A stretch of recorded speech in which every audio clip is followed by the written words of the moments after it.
Good evening. The Newburgh Dundee Public School Board is now in session for May 30, 2024. Director Wolfer, would you like to lead us in the flag salute?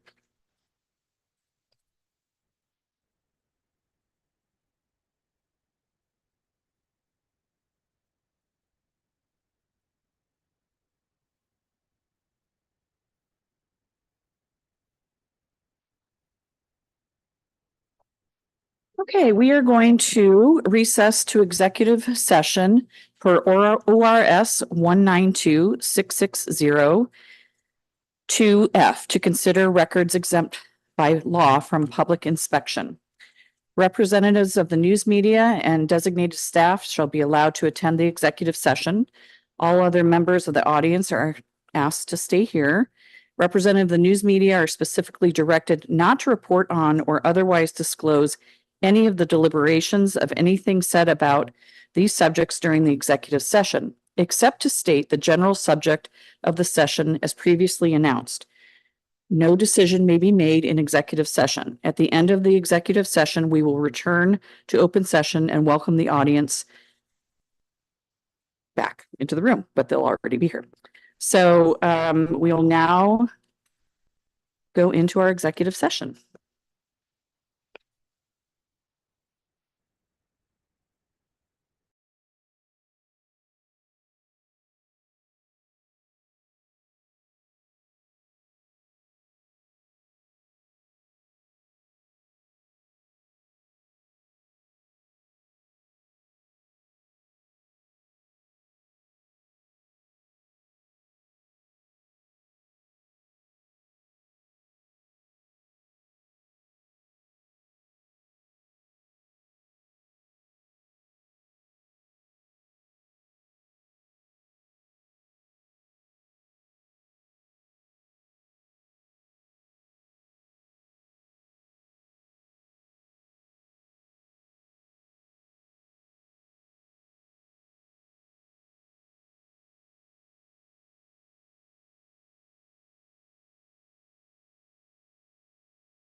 Any agenda additions and or deletions? Yeah, I'd like to add retention of a law firm.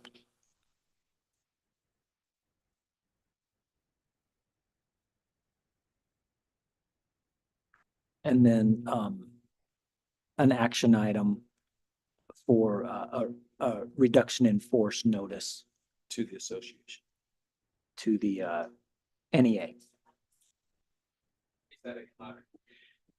A reduction in force notice for Newburgh Education Association.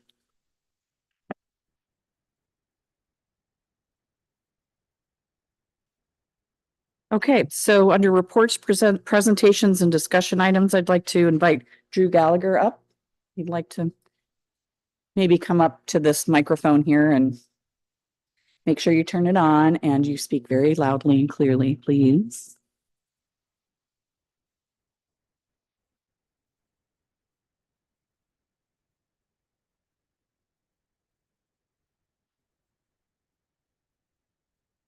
All right. Thanks for having me. You want me to just go right ahead? Everyone hear me okay? All right. So I made some notes earlier today. I appreciate the invite. I'm gonna have to abridge and kind of move around some of these notes because a couple things happened after school today. But I did want to share with everyone kind of what's going on. The district office a couple weeks ago approached me and approached our team with the situation, let us know that there were dire financial circumstances that were happening, that we might be looking at RIFs, that we might be looking at furloughs this year, we might be looking at furloughs next year, so on and so forth. And of course, our initial response was, what happened? What happened? Where's the money? Where did it go? Why is it gone? When did this happen? Who is accountable? Who's taking ownership of this? So on and so forth. And there are a lot of questions going around that obviously things are just starting to trickle to the surface and we're just starting to kind of figure out what happened. So over the last week or two, the district administrators have been requesting with NEA collaboration on furlough days. And as an association and as I talked with my executive team, we said that we really need more information and specifics before we agree to put this burden on the shoulders of teachers who really had nothing to do with this situation, but nothing to do with this situation. We're not overstaffed by 80 or 90 teachers. Make the case, maybe we're overstaffed by 10 or 20 teachers. I have no idea.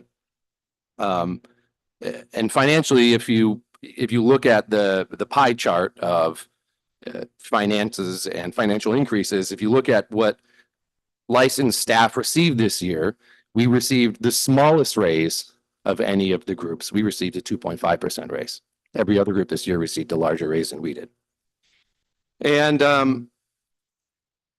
also the numbers seem to be changing all the time. They seem to be very fluid, and people on this board and our district administrators are aware of this.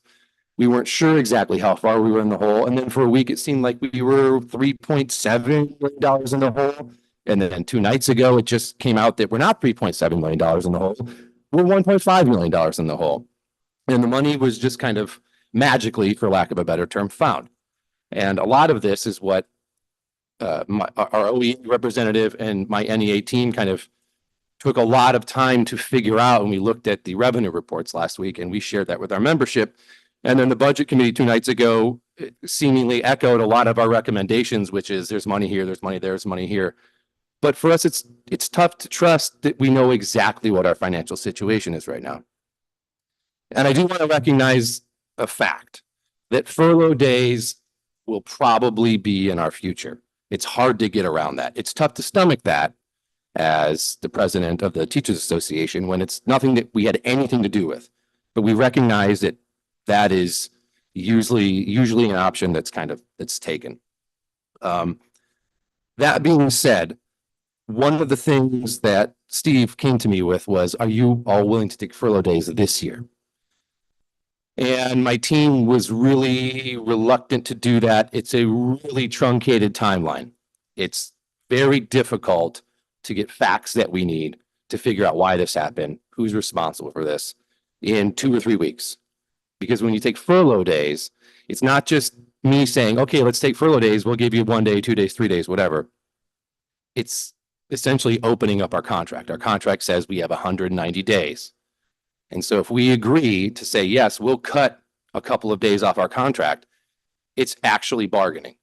It's my team getting in the room with the district team and saying, we will agree to do this. We will agree to take a day, 2 days, 3 days, whatever. We'll agree to take this cut. If you're agreeing to look at this with us, if you're agreeing to look at that with us, if you're agreeing to do this or that. So that being said, today, my team and I met this afternoon and we put a survey out to our membership.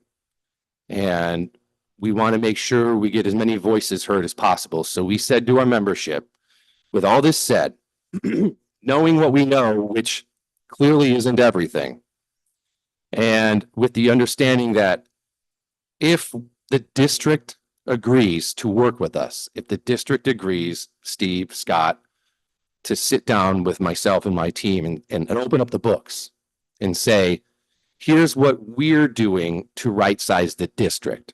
Here's what, that's a term that we use, to right size. Here's what we're doing to rectify the problem on our end.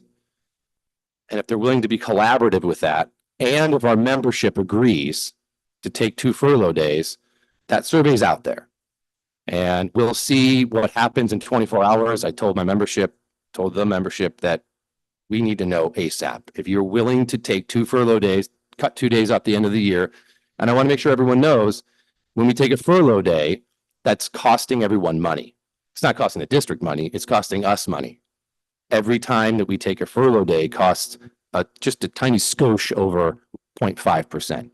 So if we take 2 furlough days, which is what we put to the membership, that's a little over 1% of our entire salary spread out over just 3 paychecks that we have left. So we'll see how that goes, but I do want to make it clear to everyone on the board, and Steve and Scott know this, that it's predicated on 2 things. One, that our membership wants to do it, because we can't do anything. It's a vote, plain and simple. And 2, that they're willing to sit down with us, open up the books and collaborate with us and say, here's what we're willing to do and here are the cuts that we're willing to make at the district office level. And so I think I mentioned this before. Furlough days are a reality, with which we might have to live, especially next year. And I say next year because things will become much more clear after June 30th, when the books hopefully get resolved. We might not know every single 100% of all the specifics until a couple months after that. We might not know 100% of the specifics until the state required audit happens that happens in the fall. But we do believe, having gone through this before, we went through the same situation in 2017. In the same situation when the district essentially ran out of money and they said they were out of money and that they were negative. We agreed to take furlough days. We agreed to RIFs. And then after all was said and done, they said they were going to be negative. They said they were totally out of money. And then all was said is done. When all was said and done, after June 30th, they magically had money. They said, oh, well, we actually have $400 and some thousand, and we thought we were going to be negative, which is why we're a little bit skeptical and why we were a little bit hesitant to take furlough days this year. But it was important to myself and my team to kind of put it to the membership and say, is this something you're willing to do, with the understanding that we work with the district, look at their books, and also that it may save a few jobs. Really, it may save a few jobs. That's one of the important reasons of taking furlough days, especially taking them immediately. The reason I was invited here was to talk about the RIF process. I think someone just put it on the agenda item. Article 28 of our CBA says that if the board decides that, or the board wishes to begin the RIF means reduction in force for anyone listening, the RIF process or the layoff process, that the board should notify the association. And if the board notifies the association that they want to begin the RIF process, then that means that Andrea, who's my vice president in the audience here tonight, and myself sit down with district leadership and HR leadership, and we have to go through the seniority list. We have to go to the seniority list, and then we have to look at who's qualified to teach what, and it's a whole process. It's a lengthy process, and it's a difficult process because you're talking about people's jobs. But that's something that the board has to decide, and I think that's why you guys invited me here tonight. So, thank you. Does anybody have any questions for Mr. Gallagher? We have another meeting on Monday. And I would like this to be a continued conversation. Would you be available again Monday if we were to add that? If I just don't know if you'd be willing to do that and discuss, come back on Monday, I guess, too. So we're asking if you're available. I believe I'm available. Yes. Just want to throw that out there.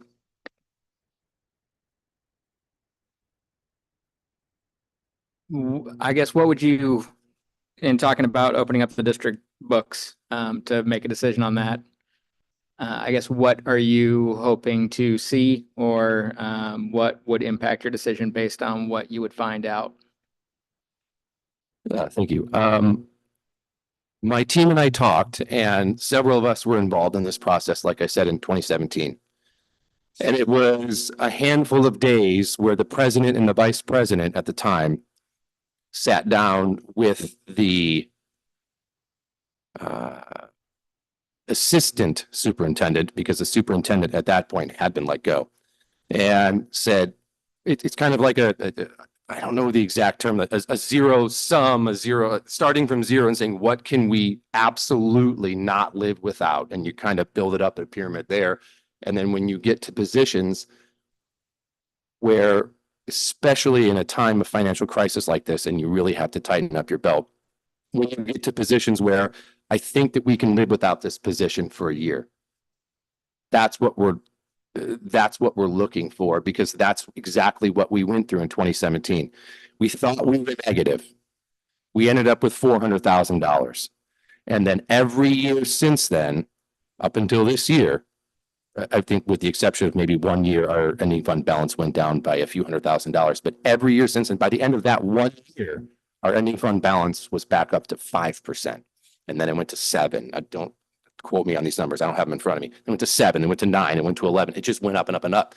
And at some point, a couple of years later, we felt comfortable when people at the district office said, okay, I can hire an assistant now. Okay, I can hire an additional person for teaching and learning. We don't have to be bare bones. I can hire an additional person for the ELL or the SPED program. We don't have to be bare bones. But when we're in a time of financial crisis like this, it's very important when the board, when district administrators, when they come to the teachers, and the classified staff's not here, but recognize the classified staff's affected by this as well. And they say, we want you to affect your paycheck so we can right the ship. It's important that all measures are taken, and that especially the people who were not the cause of the initial problem are not the primary solution for fixing that problem. Thank you. I appreciate you coming tonight. I am 100% on board with you. Teachers, specialists, EAs, I've said this before, probably, I believe publicly, they're our commodity, and we need them, and we need to have the least impact for them as much as possible. So I appreciate you sharing that concern. I do kind of one question. You mentioned before, like you were going to go over your notes, but then some things happened today. Is anything happened today that's relevant that we should need to know about, or is just like she's sending the survey out and that was one of those things? So Thank you for the question. Yeah, the survey, we kind of did I don't want to say a 180. We were pretty hesitant to consider furlough days.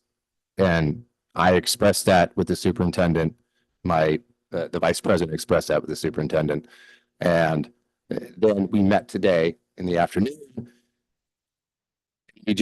We all just had a conversation, and we thought, we know a lot about what's going on. My team and I have spent countless hours on this stuff, talking with each other after school until 4, 5, 6 o'clock, working with our OEA representative. And we said, maybe it's time to just ask everyone. Because yes, I don't want to say we're the experts on this. By far, we are not.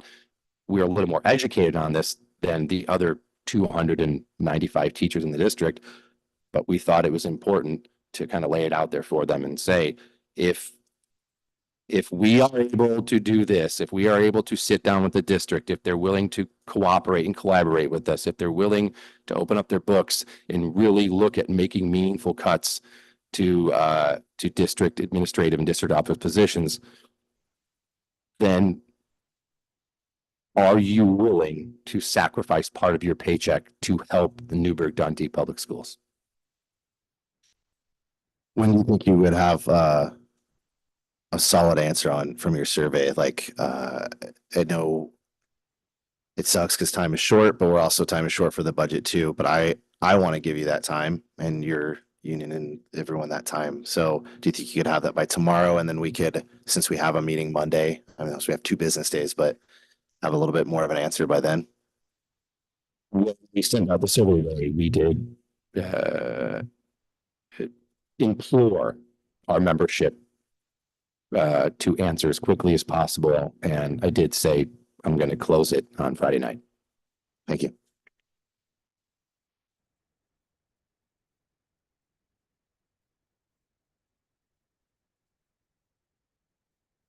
I appreciate you coming.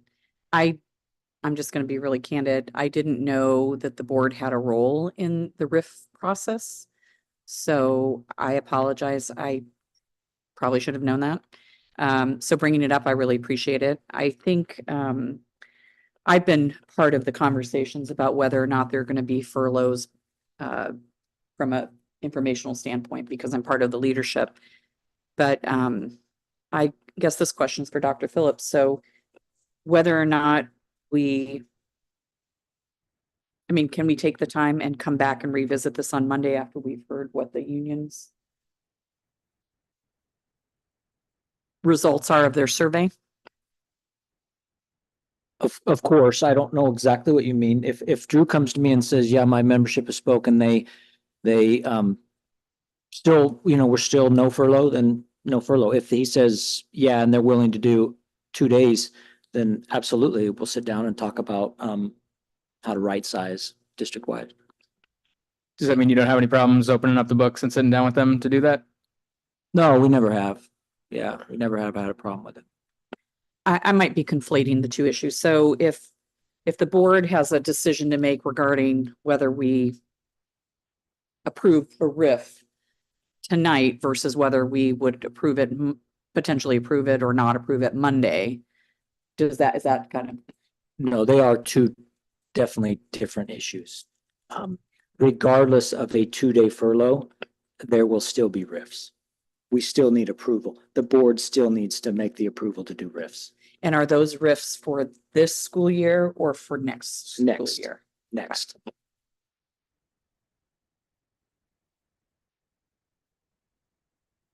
I don't know if we're jumping topics, but so you've already announced that you're going to have 10 elementary teachers impacted and up to 5 administration staff. I don't think we ever approved that from our perspective. So what happened with, I believe those notices already went out. Is that correct? Yeah, we had already worked with Drew and his team on seniority list and who those should be, and we pulled names and we did all that work. And the board being involved and I guess authorizing a RIF never came up. Okay, so doesn't matter if it didn't come up or not. You basically went against policy and initiated a RIF from your perspective. I suppose you could see it that way. Okay, thank you. I don't recall Drew it never being an issue, but I don't, just take the blame, take responsibility sometimes. I just did. Okay, but you're still putting it off on him. I'm not putting off on him. I'm just, we didn't discuss it. We didn't talk about it. But the fact that you or Scott didn't know the policy enough to know that we need to have board approval. You said, yeah, I didn't do it, but then the next sentence you said is, well, he didn't tell me either. So is the way I'm hearing it, and that's just not. Of course you hear it that way, Okay, but let's, okay. I this is a very sensitive topic, and I'm not discounting anybody's concern and the real impact that we're having on our education community and kids and families. So I guess what I'm trying to understand, it sounds like the conversation around furlough days is different than what you would like to have a conversation at the board level about RIFs notice. I think what I'm asking is, could we maybe move the RIF conversation to Monday when it might inform the board in a different capacity? And I know that we'll at least have the board chair present and maybe our other board member. I'm not real sure. I believe Nancy's on. She was on earlier. Oh, she was early. Okay. May I ask a question real quick? As you were saying, this RIF process, obviously it's time consuming, a lot of things to work through. How much time do you need from us giving that notice to the actions happening on between? If the board approves a RIF process, I'm gonna be clear, Article 28, it doesn't say anything about the board approves 10 RIFs or 15 RIFs or 20 RIFs. That's for the district leadership and the financial department to figure out. And then us to say, hey, okay, well, membership did approve 2 furlough days this year. And so a furlough day, just for everyone's edification, is, I believe, please correct me if I'm wrong, what, 260 grand? Is that right? One day is about 260 grand, 260 grand and change. So if we approve 2 furlough days, a little over 500 grand, 520 grand. And then they say, okay, well, then maybe instead of riffing, this is how it's happened in the past. This is anecdotal, but instead of 20 riffs, we only need to do 16 riffs, something like that. That's what we figure out. And then we have a list that the HR department prints out with everyone's seniority on it and everyone's endorsement. And you have to go through and you have to look at seniority, but you also have to look at endorsement. It's kind of a complicated process. And we always have like 8 eyeballs on it. So we make sure no one misses anything because we don't want to mess anything up. Okay, I think that helps. So it doesn't delay the process, particularly whether we vote on it tonight versus Monday, because you're both going to be working together on the whole entire process, which sounds very complicated. Okay, thanks. That helps. Yeah, and one of my last comment about that would be that we don't have to necessarily vote on it, but I definitely want to hear about what the plans are tonight. So I don't want that to be delayed. So if Dr. Phillips has something to present regarding RIFs, then I want to hear it tonight. I think the public wants to hear it tonight instead of waiting until Monday. So. Well, I don't really want to speak for Dr. Phillips, but I think there is an action item about agreeing to do RIFs for tonight. That's different than being informed about what the ultimate, is that different? No, the way I was interpreting, you were presenting the fact that do we even talk about RIFs tonight or do we give it till Monday because then the union will have time to get the results back and get a unified voice. We can maybe, well, it sounded like we were going to like wholly just skip the RIF announcement tonight at all. And I'm just saying I would like to hear it tonight. And if we choose not to make a decision, we can wait till Monday to make the decision. But I want to hear what their proposal is. Okay, sounds good. Point of order, it is on the agenda, so it'll be talked about. We'll just, during that agenda item, we can decide if we want to do it tonight or postpone. Question for you, Drew, is there anything that you're looking for from the board tonight, or anything that you're wanting to ask us or anything?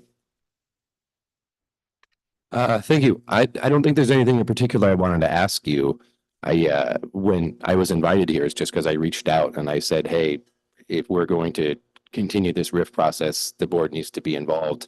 And then I was invited to come here and kind of speak and answer any questions. I didn't have any particular questions for you all, but thank you. Thanks. Okay, any other questions for Mr. Gallagher? And we can send him home. Thank you. Thanks for coming. Appreciate it. Thank you.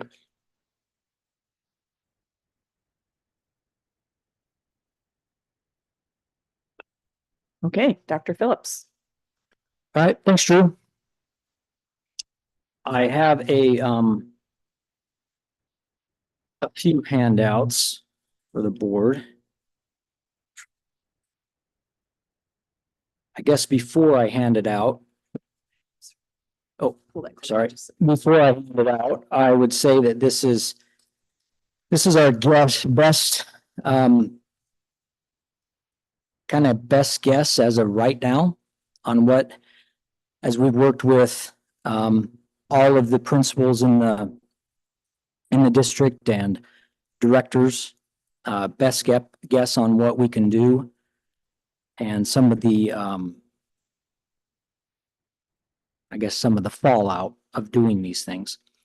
Then at the bottom of the sheet, you'll see a bunch of items, a list of items that are possibilities that we can walk through one by one, and I can kind of talk about what they could mean if that's what happens. So there are no names on this, only positions.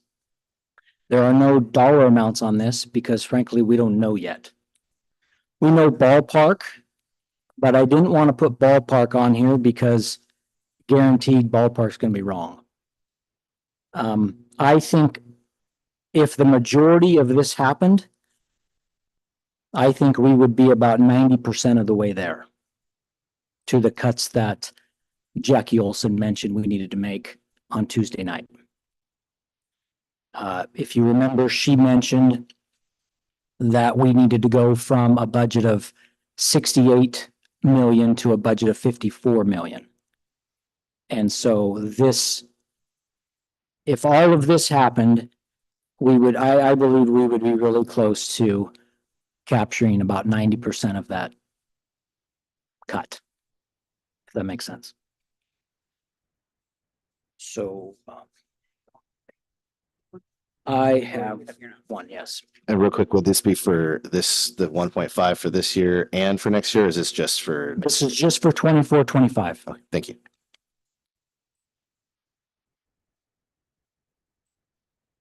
Just one page for now. I've got another handout in a second. So I'll start at the top there. You see the date, 24, 25. The original budget that was presented was based on a 4% COLA for the teachers. That was what it was in the original budget. So that 4% COLA has remained in there. The first number of cuts were reflected in that first budget. The 10 at the elementary that created, on the right there, you see it created a 20.5 class size average rather than 18.7. 5.5 people at the district office, 1.7 at high school or middle school, high school, and 1 classified at middle school, high school. And then salary frozen for myself and Mr. Lindenberger. So I need to be clear, the stuff I just mentioned was already in her original budget. So therefore, those things don't help with the 14 million hole that Jackie told us about 2 days ago. Make sense? Okay. So pending 9 classified positions, and those are all agency positions, meaning they were not our people, they were hired from outside agencies. They would all be let go. 14.5 certified positions in middle school and high school. 5 classified positions in middle school and high school. Another 11.5 in K-5, so our elementaries, and that would bump our class size average up to 23. And then another 5.5 with the district office and administration. Do you know the 9 for classified agency positions, what they are normally, what role do they normally fill for those contract agency roles? Yeah, I would say primarily special education. The 5.5 DO admin, is that reflective of your statement for budget committee last week with the percentage you had talked about possibly cutting? Yes, between the 5.5 already and the new 5.5, that 11 is about a quarter of our district office. Okay, and then a number of additional options that I think some of these are quite easy, frankly, and will just happen. But once again, it's hard to quantify right now, but I'll walk through them. Transportation reimbursement from the state. Since we overspent transportation and you get reimbursed 70% for transportation, then therefore that reimbursement will be increased. Make sense? If you're $1 million over in transportation and you get 70% of that back, then in May, we would then see an additional 700,000. We went a little over $1 million, so it should be, more than 700,000. But that's the first one. The second one, postpone science and health curriculum adoption. We've reached out to the Oregon Department of Education and they've said we can do that. If we postpone it another year, that would save the general fund $1 million. The third one, all directors and administration receive no cost of living increase for 2020, 24, 25. They would receive their step. We haven't agreed to do that, but it's on the list. Any thoughts on approximate savings that would have? Obviously, goal is not known, but ballpark figure. Yeah, if we could. I hate to guess, but I think if we could save a teacher, which is approximately $100,000, I think that's ballpark.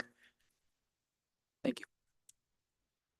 The next one is CET funds, not to be confused with CTE.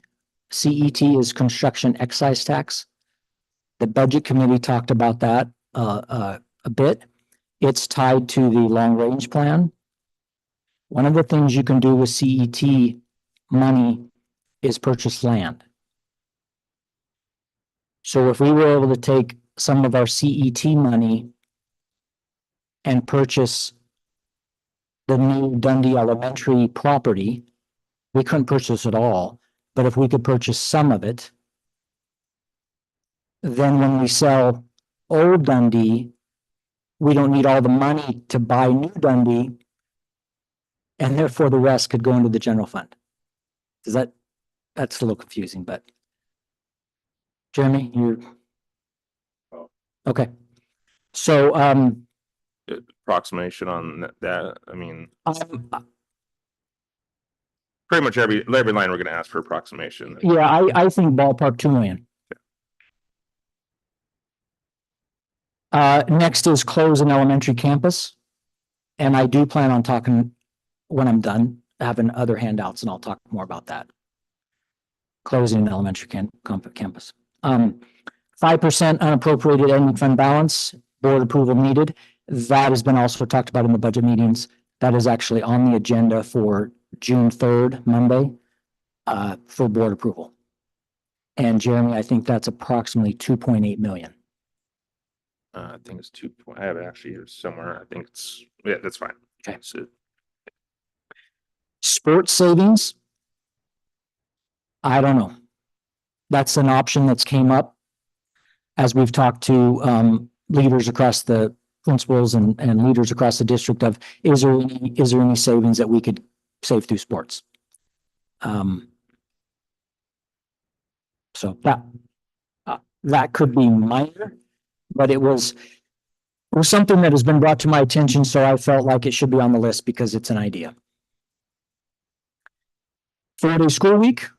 That was also brought to my attention by some staff members and some community members about, have you considered it? I believe yesterday when the students came from the high school, I believe a couple of those, the students asked that same question. So I haven't investigated it a ton. frankly, you save money on busing because you're running routes 4 days instead of 5. You save money on power bill, light bill, things like that. Typically, you don't save anything with the certified staff because they're salaried. A lot of times, if it's not done right, the people who get hurt on a 4-day week are the classified because they're hourly. A lot of the classified, let's say they work 7-hour days for a 35-hour week. If you increased Monday through Thursday by an hour or an hour and a half, then they could recover the majority of that lost time on Friday. But they might not recover it all. So just to be frank about 4-day week. I would also say that it negatively impacts families and childcare and how to deal with that. I agree. I agree. With letting kids for another. Yeah, one of the things when it came up in one of the meetings, one of the thoughts were, do we reach out to, and I think we would if we went down this road, but do we reach out to CPRD and do we reach out to some of the churches that do daycare and preschool and try to partner with them to have avenues for care on Fridays and some neat activities through CPRD. So I want to be clear, I'm not saying I'm advocating for all these ideas. I'm just, they made the list because they were brought up to me. Last one on the list is furlough days. As Drew said, maybe a couple, 23, 24, and then 24, 25, maybe a couple more. So that's on there. And he had the right number. We approximated furlough day to be worth $260,000 a day.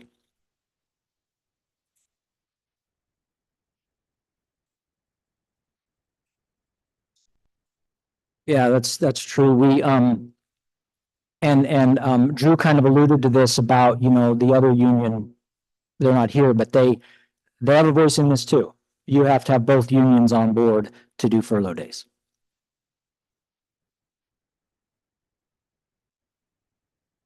So I am prepared to talk more about a possible elementary closure, but any other questions before I move to that?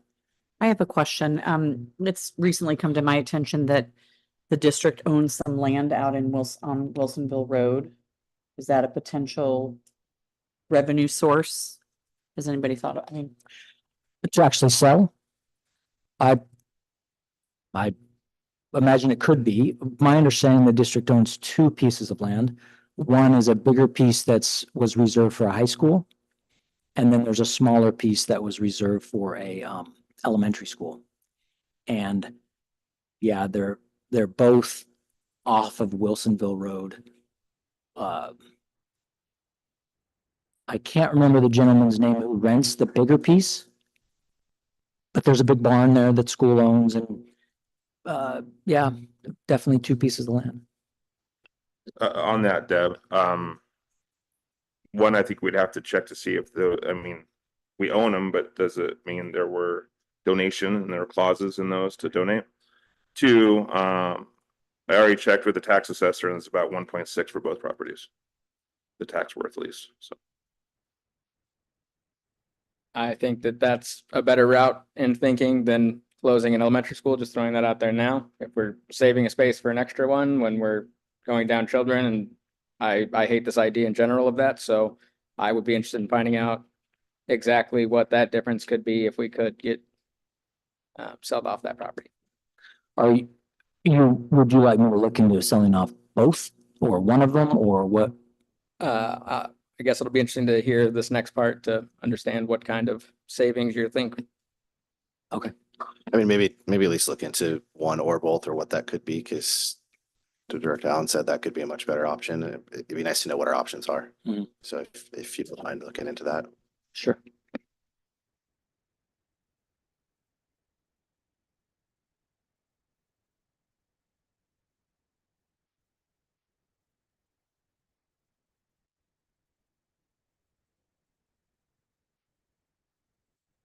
so the additional options and revenues, those are things that would take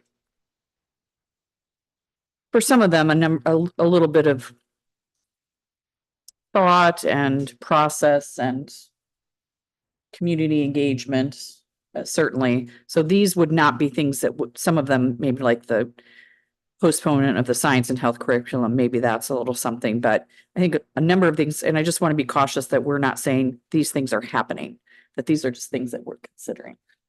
100%. And that's why they're kind of set aside and they're considered additional options. And yes, some of them are quite easy. And then others are not easy, and some are probably not very popular either.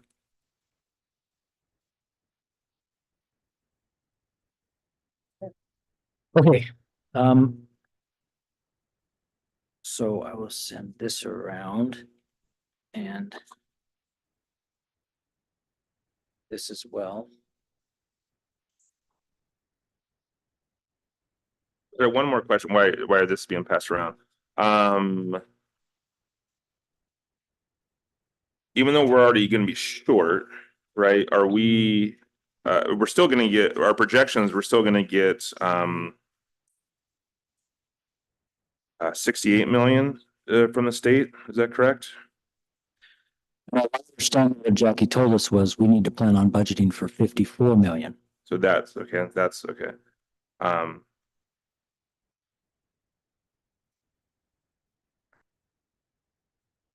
So that's the biggest thing right now is that we're not getting as much revenue that was from the 68 that Heather first said. Correct. Okay. Yeah, so that's 2.7 million basically for the 5% unappropriated balance.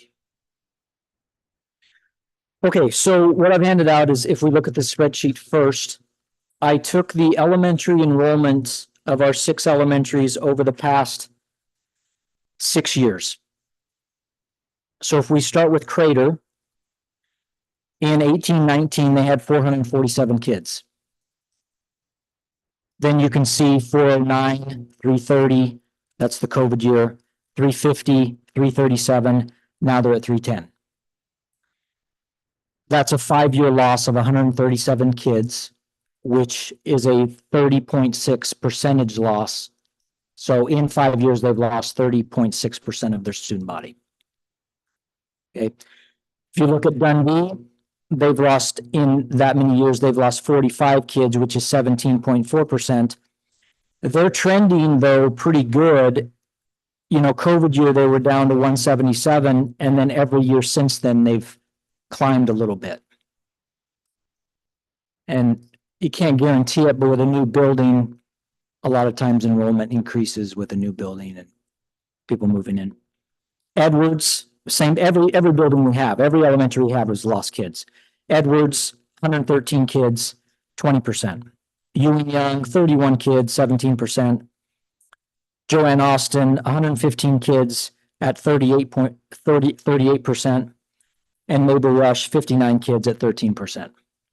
So every building, every elementary has lost kids, some worse than others, for sure. Do you have an ideal student count at each of these schools? What, I don't know, they're set up for, how under capacity, how over capacity? You know, we haven't done that work yet. I could imagine it wouldn't take too much to ask a principal, you know, what an ideal, you know, I mean, it's almost as simple as number of classrooms times how many students you want in each classroom. Yeah, I mean, I see some of these numbers and my immediate thought are the way that these zones work, where the houses are, how much they cost in these areas, that they're not attracting families. So, and I get that we're down across the board, but it just seems like an interesting idea that that wouldn't be looked at first as far as making sure that we have an appropriate number of kids in each school outside of the cost savings. Because I know the Joanne Austin zone is very irregular and it causes a huge dip. It's not like every family that lives in that district is slowly pulling their kids out of school because of that school. There aren't a lot of homes necessarily that are changing hands. So I was just curious about that. It seems like if we spread most of those out, you get about 300 kids at each school. And I think that that would make more sense outside of the cost savings, but I was curious. Okay.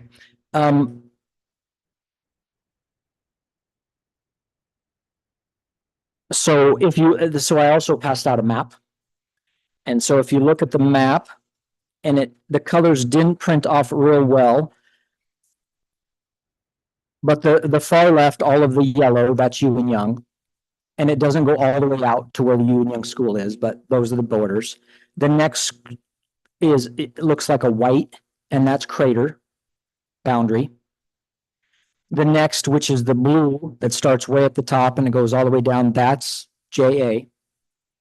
And then on the right, the light yellow, that would be Mabel, Rush. At the very bottom of the page below, Joanne Austin and Crater is Edwards. And then on the far bottom left, kind of a pink, that is Dundee. So because of the location, well, because of a number of things. One thing is because Joanne Austin has lost more kids percentage-wise than any other school. And they're located in such a way that I believe you could send kids fairly easily to Crater from JA and Crater has capacity, obviously. Below JA is Edwards. Edwards has lost 113 kids. They have capacity. Mabel Rush, 59 kids. They have some capacity. So because of the way where JA is located in the kind of the center of the district, and they're touching boundaries of actually 4 of the other elementaries.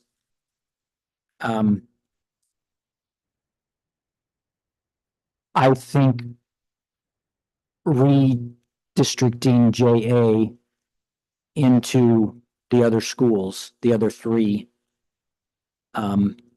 maybe pushing some to Ewing Young, maybe pushing some to Dundee. Dundee is being built extra big. That would be my recommendation. Would you be talking about just doing this for a year or permanently, or like if this were to happen, what would happen to the building? And I mean, I'm sure we still have to pay taxes and lots of things on the building. Yeah, I don't think we would ever do this just for 1 year. I think that's an awful lot of work and a lot of upheaval for 1 year. I think it would be multiple years. I don't like the idea of closing any school down temporary or permanently, but I think we need to examine a lot more data besides just boundary lines and numbers. Like how many, and I'm not trying to pick on Ewing Young here, but like how many kids are actually out of the Ewing Young district? So outside of that, actually parents take them there or whatever. Ever since even I was going here as a child, Ewing Young was always a desired location. Right. So like I would like to understand actually who's actually in the zone going to that school versus who's not going to those schools.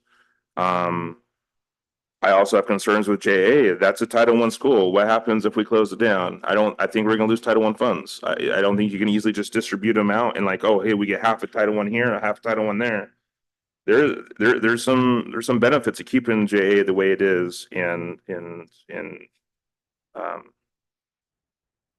looking at other options if we had to. But again, those are just some initial thoughts. I think we also need to get, public opinion on this. And again, I agree with, I believe Director Allen, this should be the last choice we have to do. But if we're going to go down that route, we need more analysis and more input. So. Sake of the conversation, what is the number that you put on the savings for that?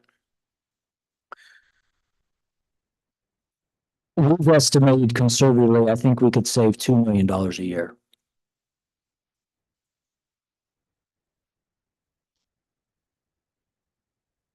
this probably may be coming from left field, but it was anything regarding the people you've been touring around JA today have anything involvement in this decision? Do they have an involvement in the decision? I don't know. You're touring or asking the principal there to tour two individuals from the community and talking about the school. Is this influencing this decision at all? And maybe it's Well- transparency. Is there something well, else that you like to disclose about your thoughts on JA? No, I don't think the time is right for me to talk about any of any of that, but, and I don't believe it in the conversations that I'm having, the board chair and the vice chair are very aware of. And why can't the rest of us be aware of it?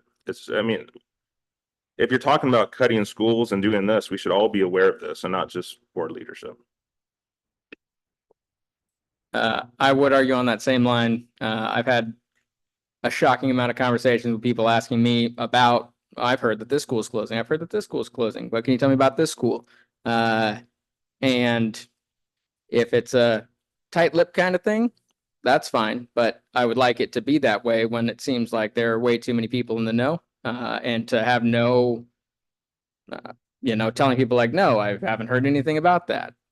If you have, then I probably should have as well. It's not good. I don't think it's good for the board chemistry to just be blindsided by multiple things that seem to be going on in this critical crisis that we're in, to be so out and just exposed like that. I mean, I get it that if some of it might be, I know like previous things, real estate conversations and things might not be able to, but I think as much as possible, because I've also had that experience where I'm finding things out on the news or from people in the public before I've heard from anybody from here. And it's weird to be a board member and not be in the know, and have other people seem like they know more. And it's really weird. And I get it. We have public meetings law, so we can't talk until we're here. But yeah, I have felt a little blindsided as well on some of these things and not having any knowledge and having to literally say, I don't know, you know more than me is a little weird. So whatever can be shared would be great, even if that's something in a privileged email or something to us might be helpful moving forward, just because I know for me, some of the things that we can't talk about, I've had to tell people, hey, can't talk about that yet, or we haven't met yet, or things like that. But when I just don't even know, or I'm hearing about it the first time somewhere else is weird. Because it potentially could be an executive session under real estate. Do you want to add that to our executive session on Monday? If absolutely, if that's what you like, And- I can talk about it now if that's what you'd like. Well, actually, I'd be fine if you wanted to talk about it now. Okay. Maybe a week or so ago, week or two, I don't remember. It was, I think, after the last board meeting. So before I was broken. Yeah. Vice Chair and I had a conversation about JA and the idea, Joel Austin Elementary, and the idea came up of what would happen if the George Fox / ADEC daycare facility became daycare idea landed at JA. It's close to George Fox. It's close to ADEC. It could be great for them. There could be revenue for the district. So that idea, I was tasked with start working on that. And so I started having conversations and started working on it. And that's where we're. Well, Sorry, and then we, board leadership decided that since it was not by any stretch a done deal, that I wouldn't bring it up tonight because it's not, it's just still an idea. And it involves a lot of it's out of our control. and sorry, I just want to make sure this is on. the discussion was about whether we would have to close schools and which schools make sense. So it was incorporated in a very initial, not researched, not analyzed at all.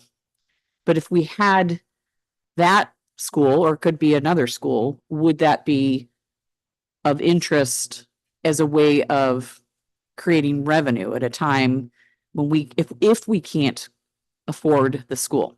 So no, that was not a discussion about we are closing a school. That was a, well, gosh, if we have a school that we can't sustain currently, would this other option? It's a little cart before the horse, but it was just, we were sort of free flowing. But that does not, we need so much more analysis, and I agree about do we need to close a school? Can we make other budget cuts before having to do that? B, if we do need to close a school, what school is it? So this is really probably a very premature conversation. It just kind of came out of so I'm trying to like say it's not really a movement, but if it ends up being one of the schools that we have to close, there could be a conversation in any one of those schools. But we have to go back to the drawing board. Can we get through this budget at the 50, if we can save enough without closing a school? I don't know anybody that thinks that that's not a bad, I mean, that's the best case scenario, is not closing a school. My frustration is that the premature conversations have led to emails from teachers, have led to conversations from families, from prominent people in the community, having this fear. I mean, it's the end of the school year. We have this crisis going on, and now there's trickling out about, oh, my kid's school might be closing. Oh, no, I heard that your kid's school might be closing. That feels irresponsible in a premature idea making way. I don't know how it got there, but man, that people are mad, and we're not helping the situation when we keep giving people reasons to be super frustrated about what's happening here. We have to stop. We have to either be more transparent, or everyone who is doing executive things has to be able to not spread the words around. I don't get it.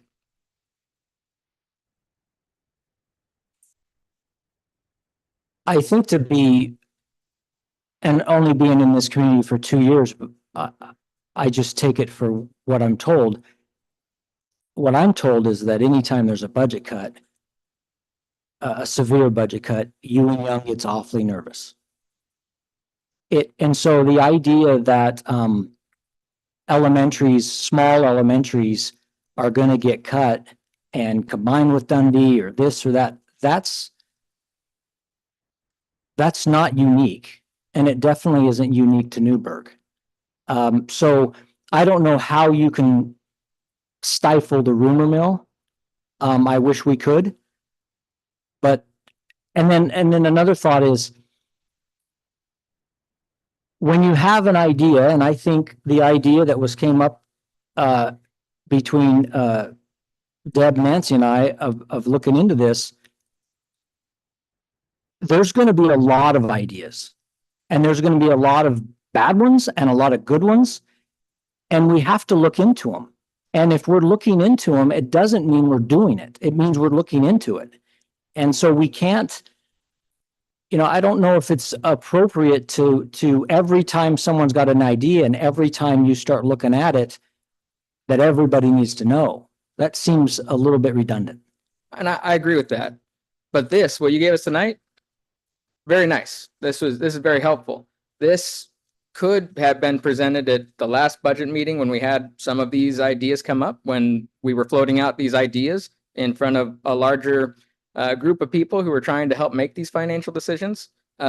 Instead of, like, we threw out a lot of ideas at the last meeting, but that never came up. And then to have a week go by or however long and have to deal with all of these things coming out, it's easy to say, hey, we got a list of ideas, before we start exploring said ideas without people who I feel like I should be somewhat aware. I get that I don't need to know, but man, we're talking about the community that is worried right now. And to just sit here and be like, sorry, that can't be real.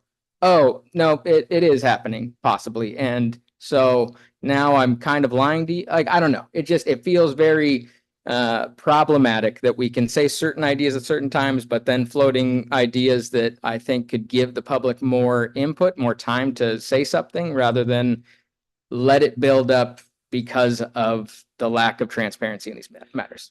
Well, I think that is one of the reasons we're having so many board meetings this month. And so we can keep you up to speed as much as possible.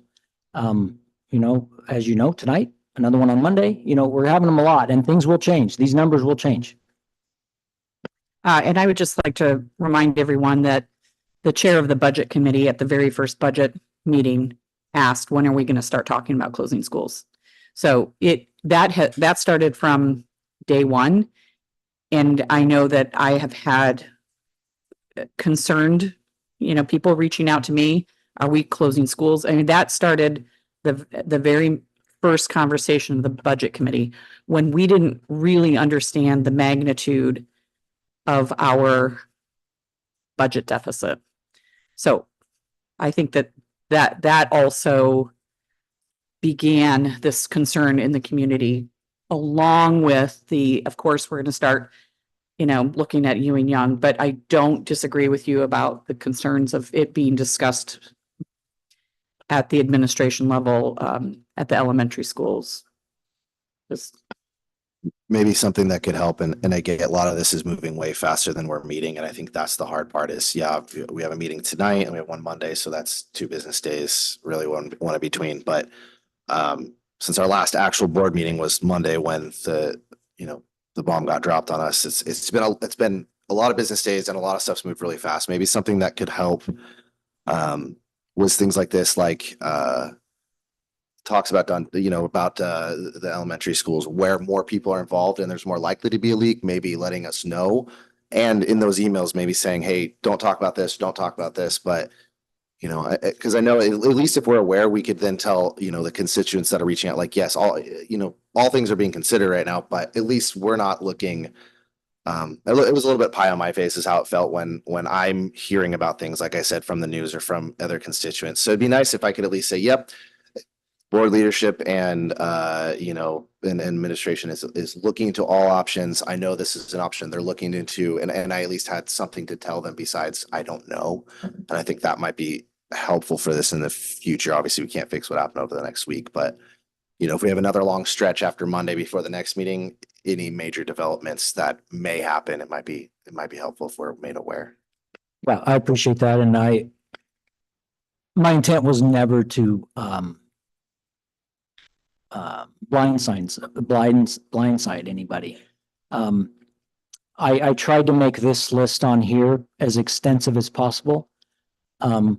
And I will definitely, if this list of ideas grows, whether it's from your input or somebody else's, and there's some viable idea, we'll add it to the list and then you'll see it. Well, I also think this is a great time to throw out there the idea of a listening tour. I think we need to get out of this room and we need to get into the schools, whatever schools we want to pick, one at each level, and do it over the course of the week and ask the community to come and talk with us about their ideas and their concerns. Because I'd like to identify that there's a lady out in the audience, and I don't know who that is, who's holding up a class picture, it looks to be. So what that is a reminder to me is that is what's important. And what we're continuing to look at is data. And we are responsible for some really hard decisions, but I don't feel like we can really make good decisions if we're not out in that area. So I think it's probably a good time to get a listening tour done. It's going to be quick. It's going to have to, people are busy, but what has been noticed to me is that every meeting we've had a very significant audience of community members who have a lot of concern about the decisions we're going to make. So I'm going to propose that we host a few listening tours throughout the community. I like that. And also, if you want, you can bring those up and I'm happy to take a look at it or turn around, show the camera. I don't know if you want to show us to it or if you're comfortable. Yeah, yeah, if you want to, I'd love to come see it. All I see is squares from here, so.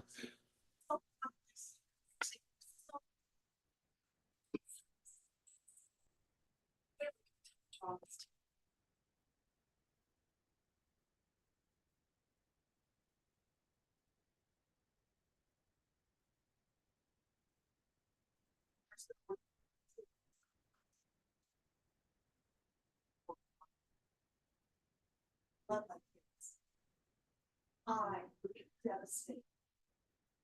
All families at Jacob and all families at Jacob. First.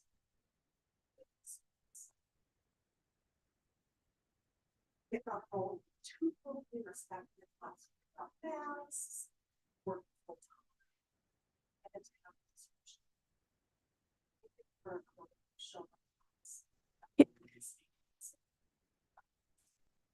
love for this district, only district I've ever worked in, never left. That was my choice to stay. Can you remind me of your name?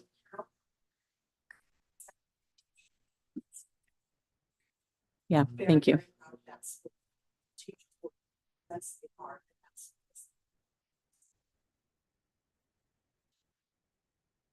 Thank you. Looks like we have another. Are we the same school or a different school? Okay, Are you,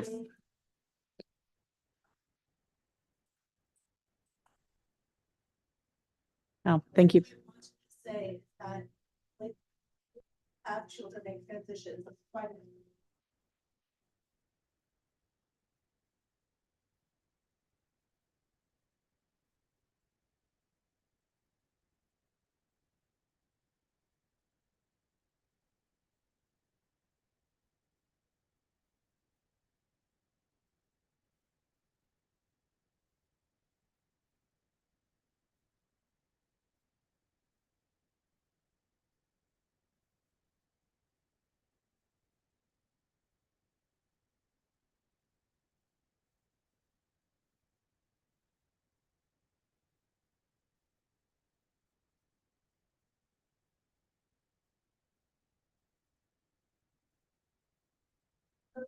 I worked so hard this year to get to benchmark.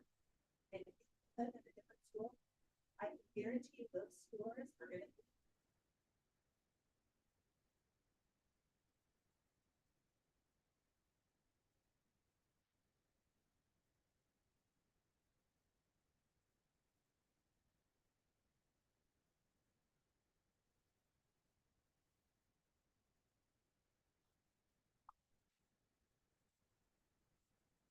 Better.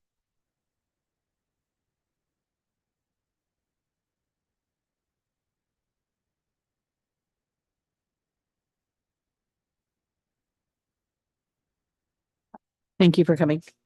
Director Bridges, I know that was an impromptu kind of thing, but I saw two hands get raised on the Zoom call, so we might, again, I thought Nancy was on there. So I don't know if that's one of them.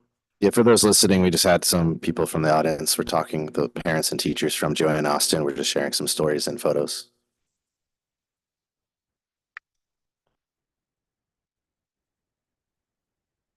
Thank you to all of you.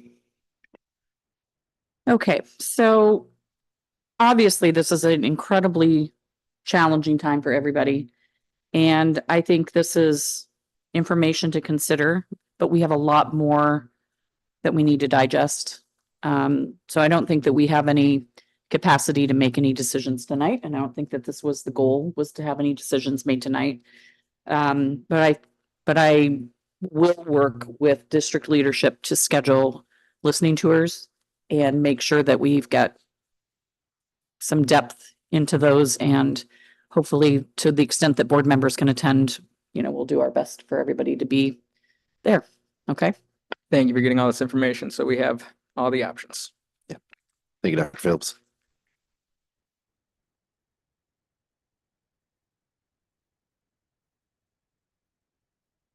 Okay, that brings us to the action items, and We have two. Director Wolford, do you want to? Yeah, I'm gonna make a motion. I move that the Newburgh Dundee Public School Board of Directors retain the services of attorney Kyle Abraham at the Ogletree Deacons Law Firm, and that the board vice chair be authorized to execute an agreement with that firm. A second. Any discussion? All in favor?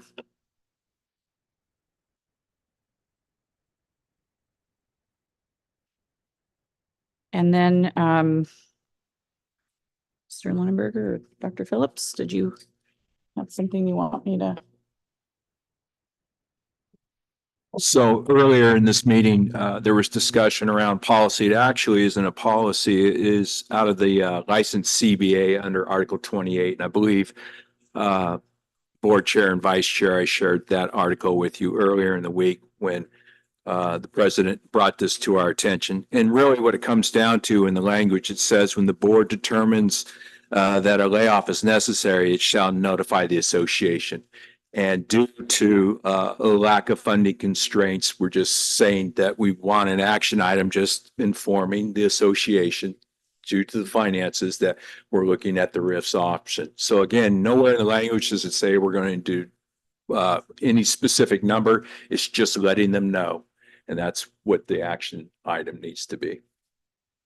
Question. So that's just what Mr. Gallagher was saying, where that would start the process where they would collaborate with you both and start going through the CBA and the process. Yeah, begin going to the seniority list and the endorsement list and that process. Thank you. And that's all spelled out in Article 28 in the CBA, which is the agreement between the association and the district. And last, or at least for me, point of clarification is, I think it was discussed when Mr. Gallagher was up here that both unions would have to agree to do this. I mean, we could say yes, but to actually execute against it, both unions would have to agree to it. Oh, that's only furlough days. So to add a little clarity, and hopefully I don't add any confusion to this, so correct me if I do. Both the licensed and the classified associations, and it affects them both tremendously. If you consider it from a classified, and the bulk of our time has been with licensed, so if I can speak to classified, most of that group is an hourly employee. And if you're an hourly employee, you're going to feel those effects financially far greater than you would if you were a licensed employee or administrators, and we're also licensed. But and so speaking with the classified president and the licensed president, we had mentioned it to them and shared our thoughts and concerns, and they shared them with us. And their initial reaction was, this is the district's issue, not the association's, and we're not interested at this time. And so that was a few weeks back. So we've been in some conversations, but I would like to see in my hopes, if we do furloughs, that both associations are together on it. I don't want to pit one association versus another. So it might be prudent that we have the classified president here, and maybe it's a Monday night meeting as well to get her thoughts and opinion. Tonight we had one association, but the other wasn't represented. So just as a consideration on your part, we may want to do that. But within the classified CBA, the language is silent. If you look at CSPT employees, which is confidential, supervisory, professional, technical, their language is silent. They have an agreement. Administrators has an agreement with the district. Their language is silent. The only one that's laid out when it comes to the board notifying a association is the licensed. And I think that was essentially the reason why, hey, let's bring in President Gallagher to come in and talk to us tonight. So again, this is just asking for an action item informing the associations that due to financial constraints that we are considering and going into a RIF process. And as you've heard several ideas here tonight, RIFs can rise or low depending on what we settle on and what we look at. So from my chair in HR, it is very time consuming. We went ahead and met earlier this week just in the planning phase only. So if the board says yes, go ahead with the RIF process and you notify the association, then we are lined out because it is quite cumbersome and it will take quite a bit of time for us to sit down and make sure that we're doing it true and correct. And both the association and the district has a vested interest in doing this right because we do understand and realize the impact that it will affect not only the employee, but the students as well. So that would be the action item that we're asking, is that you're going to inform the association. Again, So basically, the district needs to reduce staff due to financial constraints, and that we are notifying the associations plural, that we may have to implement RIFs for the 2024-25 school year. So to clarify, what you're looking for us would be a motion to notify the associations that reduction in force is likely.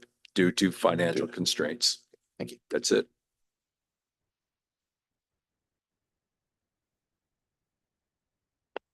Do we have a motion? I move that the Newburgh Dundee Public School Board of Directors notify the associations that reduction in force are likely due to budget constraints. Do we have a second? Second. Do we have any discussion? I know it'd be a different motion, but can we just postpone this till Monday when we should have more representation of the board instead of just us four? Make sure they have their thoughts and concerns addressed as well. So I guess we have a motion. So you're the motions guy. So then now we have to sort of vote on it or rescind the motion.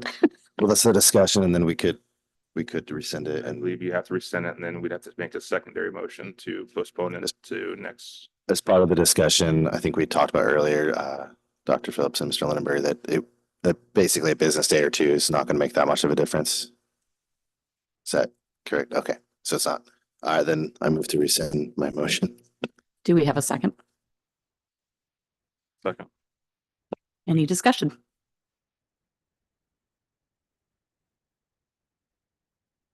Based on the budget for next year that we've been looking at and the cuts that we already were making before the pending, is that already a RIF process that we will have to do? whether you do it tonight or Monday, it has to be done. So what I'm asking is what we've talked about at the budget committee with right sizing classrooms, we would have to do a RIF for that. Yes. I don't know how we would possibly not do this at some point.